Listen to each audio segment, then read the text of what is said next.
Welcome to Creative Minds Smart Money, the podcast where creativity and business smarts collide. I'm your host, Samantha Eck, bookkeeper, business coach, and your go-to guide for building the creative business of your dreams. Whether it's mastering your money, streamlining your systems, or growing your business, I'm here to share insights that empower you to thrive. Plus, I'll be bringing in industry experts to dive into all aspects of entrepreneurship, so you can turn your passion into profit without losing your creative spark. Let's get started. You're listening to the Creative Minds Smart Money podcast, the show where we talk about turning your creative passions into profit. And I'm your host, Samantha. And today we're diving into a topic that's close to every entrepreneur's heart, invoicing. A crucial but sometimes overlooked part of running a business. If you're not invoicing right, you could be leaving money on the table, delaying payments, and stressing yourself out. But with the right system in place, invoicing can be as smooth as butter, giving you peace of mind and steady cash flow. So buckle up. We're about to transform your invoicing game from chaotic to cool. Let's start with some invoicing basics. I know, this isn't the glamorous side of your creative empire, but trust me, it's the key to keeping that empire running. Let's break down the best practices for invoicing because if you do it right, it's like setting a financial boundary that lets your creativity flow freely. First things first, your payment terms need to be crystal clear from the start. Before you even send that first invoice, you should discuss and agree upon the terms with your client. Are they paying you up front? Is there a 50-50 deposit split? Do they have 15, 30, or 45 days to pay you? Pro tip, net 30 is pretty standard, but if you want to get paid faster, net 15 or due upon receipt can speed up the process. Just make sure these terms are spelled out in your contracts and visible on your invoices. If you're a service provider, I'm of the mindset that you should be charging for your services before you even do any work. You don't want to be caught doing work that will not end up getting paid for. I've seen it time and time again where service providers will do the work and then get payment afterwards, and then they're left in the dust because someone refuses to pay them. So instead of doing that, make sure you're getting paid up front so that you can ensure that you're getting the money that your business needs to run. If you're someone who is doing a product or something like that and you want to offer payment terms, that's totally fine. But just keep that in mind when you're setting your payment terms, that you are going to risk your cash flow by having things be spaced out so much. The second thing that you need to watch out for is consistency with your due dates. Consistency obviously builds trust. If your clients know when to expect your invoices, they're more likely to be prepared to pay you. Pick a day, whether it's the first of the month, the 15th, or right after the project finishes, just make it a habit. Having a regular invoicing rhythm makes you look professional and dependable. For me, having a set recurring payment set up is how I run my business. On the first of every month, my clients have an automatic ACH that is drafted with their monthly dues. It's paid. There's no need for them to worry about having to come back and pay it. It's already handled. That might not work for everybody's business or everybody's mindset or the way that they do their business, but just making sure that you're consistent and saying, hey, my invoices are due on the 1st of every month. My invoices are due on the 15th every month is going to be so important for you and your business. The third thing you need to do is automate whenever possible. You really didn't start a business just to spend all day sending emails and chasing payments. Automation is your new best friend. Use tools to send invoices automatically, set up recurring billing for retainer clients, and schedule follow-up reminders when payments are overdue. We'll get into specific tools in a bit, but I can't stress enough how much easier life gets when you automate this. Obviously, depending on the tool that you're using, you're going to have different sorts of automations. But if you're like me and you set up recurring billing, your clients are already getting notified of when they're getting paid, so that's already good. But if you need to have follow-ups or things like that, that's also very important. So setting up those automations and knowing when you're getting your money are two very important things. Consistency, clear payment terms, automation. The next thing we want to do is talk about being polite but firm with late payments. The dreaded late payment. If a client doesn't pay by the due date, follow up with a polite yet firm reminder. You want to appear professional, but you also want to appear like you know that you need the money. A little kindness can go a long way, including a quick message like, hey, just a friendly reminder that payment was due a few days ago. Let me know if there's anything I can assist you with. And here's a pro tip. If you're dealing with chronic late payers, consider adding late fees. It's not fun, but it can definitely light a fire under your clients' butts who are habitually late. Sometimes a 1.5% charge per month can be effective, but be sure to communicate this policy ahead of time. Have that stipulated in your contract and make sure that's really in there. I know a lot of people don't put that kind of thing in their contract, but that's so important, is your payment terms. In your contracts, you should have the terms of when they need to be paid. So whether that's net 15, due upon receipt, however that's paid, and that is legally binding. That person knows that they need to pay that. The next thing you need to do is have that due date in there so that once you have that consistency, it's on your invoices. Your clients know that they need to be there and they need to pay that by that due date. The third thing you need to do, like I said, is note that automation. So if you're going to be pulling those payments automatically, note that in your contract and let them know that those payments are going to be pulled automatically at the 1st of every month, at the 15th of every month, things like that. And then also note those firm but late payments. Let them know that, hey, if you're going to be paying me late, you're going to get a fee, and just understand that. Obviously, you can have a grace period. So if someone's late and you want to say, I want to give them a 5-day grace period, that's totally fine, but don't be lenient. This is your business. This is your cash flow, and you need to ensure that you're getting paid properly. So make sure that you're pushing the bar, noting that in your contract so that you have the right amount of money coming into you. You know when your money's coming in, you know what's going on with your business, and you're not trying to run around and chase payments. You're creatives, right? Your invoice doesn't have to be boring or generic. You can use your logo, your brand colors, a language that reflects your personality. After all, every touch point with the client is an opportunity to reinforce your brand. Plus, a polished invoice shows you take your business seriously.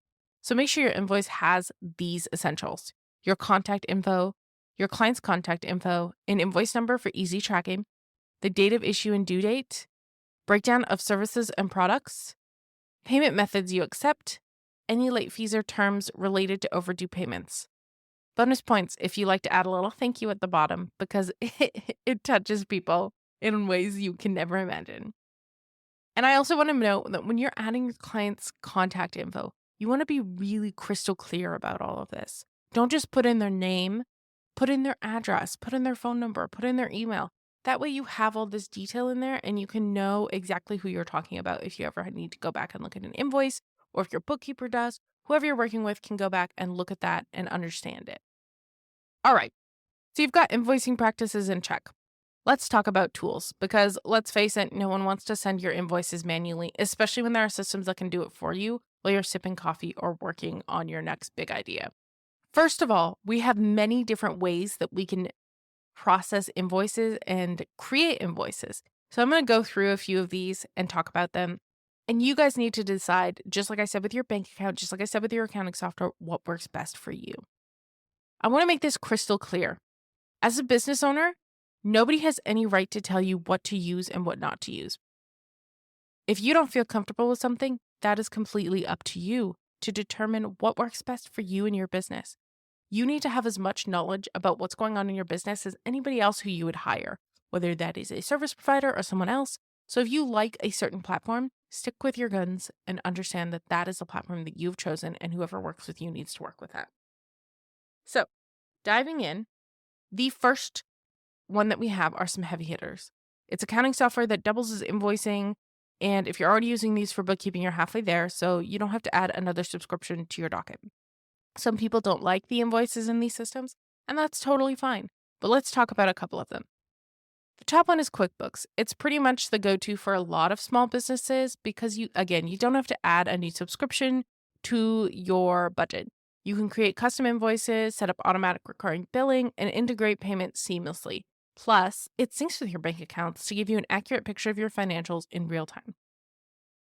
Pro tip, you can now add a Pay Now button to your invoices, allowing clients to pay via credit card or ACH, which definitely speeds up the process. Xero is another strong contender. That's Xero.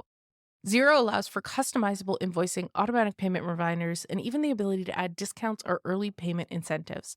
Like QuickBooks, it's great if you need an all-in-one solution, but that also handles your accounting. Plus, its user interface is chef's kiss. FreshBooks is especially popular with freelancers and creatives. Its interface is super intuitive and the invoicing features are on point. It lets you track time and expenses, which can be handy if you're billing clients for project hours. You can also automate late fees and payment reminders, making those tough conversations a little bit easier. Now, If you're not using FreshBooks for your accounting, I would not suggest using FreshBooks for your invoicing because it is quite costly. QuickBooks and Xero already have invoicing built into their monthly subscription. So those are two really great options if you're looking at using your accounting software for your billing. Now, if you're like, I don't want to use QuickBooks, I don't want to use Xero, I don't want to use FreshBooks, that's totally fine. Let's talk about some other options for you. You have payment processors, Stripe, PayPal, Square. And these are all ones you've probably heard of before, but you're like, oh, what are they? If you don't want to use QuickBooks to process payments, that's totally fine. That's where Stripe, PayPal, and Square will come in. Stripe is one of the most popular choices for online payments because it's super flexible. It integrates with almost every invoicing tool, accounting software, and even CRMs. Stripe also supports a variety of payment methods such as credit cards, ACH, Apple Pay, Google Pay, you name it. It even lets you accept international payments, which is great if you have clients all over the world. Now, Stripe has its own issues. I'm not going to get into those in this episode, but I do want to let you know that Stripe is a really great option if you are looking for something that you want to just have someone pay you. You can also set up those recurring payments, things like that. Stripe is a little bit higher on the end with fees. So if you're not a fan of fees, I would definitely stay away from Stripe. PayPal is another solid option, especially for freelancers. It's widely known and trusted, so many clients will already be familiar with it. The downside is that, again, PayPal's fees are a little bit higher than Stripe's. It's a convenient tool to get paid quickly, and it integrates with many invoicing tools and even accounting softwares. However, I will note that PayPal is just simply not the best option anymore. When you're thinking about good invoicing software and software that you want to integrate well, PayPal has just fallen to the wayside with this kind of thing, and it's not the greatest for you anymore. Square is typically associated with point of sale systems for in-person payments, but they also offer online invoicing. It's great for small businesses and creatives who might be doing pop-up shops, workshops, or other live events where you need to get paid on the spot. However, they also do have an online element, and Square's invoicing features are easy and clean to use. I've worked with website designers who purely use Square and use Squarespace for their website, so it's a fantastic option for you if that's something you're looking to use. Now, like I said, payment processors are great, but obviously they each come with their own nuances and different processes and fees. So if you're really looking to cut down on some sort of subscription or something like that, stick with your accounting software. Unless, of course, you don't have an accounting software, which is totally fine. Use your payment processor. Your bookkeeper or whoever you work with in the future will thank you because they will at least be able to go through your payment processor and add those payments for you. The next two I want to talk about are CRM systems that also include invoicing. And these two are HoneyBook and Dubsado. If you want to level up your invoicing game while also managing client relationships, CRM tools like HoneyBook and Dubsado are where it's at. These tools let you streamline not just your invoicing, but your entire client process from onboarding to payment. HoneyBook is fantastic for creatives and freelancers who want everything in one place. You can send proposals, contracts, and invoices all through the same platform, plus it automates follow-up emails and payment reminders. It also integrates with payment processors like Stripe and PayPal, making it super easy for clients to pay you without the extra steps. I will admit, as a bookkeeper myself, I use HoneyBook for all of my for my proposals, contracts, and yes, that first invoice. I have a different payment processor for my regular payments specifically because it charges me a little bit less on payment processing fees. I want to note something though, as I'm talking about these payment processing fees. Payment processing fees are a cost of doing business. At this point in your business, it's unavoidable. It's going to happen. There's nothing that you can do to avoid payment processing fees. The only thing you can do is either integrate them into your, account for them when you're pricing your products or eat them. It's as simple as that. Payment processing fees are here to stay. They're not going away. Just make sure that you are understanding them. Dubsado is another CRM powerhouse with customizable invoicing features. It's perfect for businesses that offer packages or retainer services, allowing you to create payment plans, automated payment reminders, and even track leads. Plus, you can design your invoice templates to match your brand, which is a huge plus for us creatives. The difference between HoneyBook and Dubsado here is really down to the UI and the level of skill that you have when it comes to creating invoices. If you're looking for something a little bit less complex, you might want to lean into HoneyBook. But if you know how to code or you know how to customize things in a really unique way, Dubsado might be the place for you. You can also, obviously, of course, hire someone to help you build out your Dubsado and your HoneyBook to match your brand and overall feel. So there you have it. a crash course on mastering invoicing like a pro. From setting clear payment terms to choosing the right tools, you now have everything you need to streamline the process and get paid faster. Remember, invoicing isn't just about sending a bill, it's about creating a system that works for you so you can focus on what you love doing. If you found this episode helpful, don't forget to subscribe, leave a review, and share with your fellow creative entrepreneurs. As always, you can find more resources and connect with me at the links in the show notes. Farewell, fellow travelers.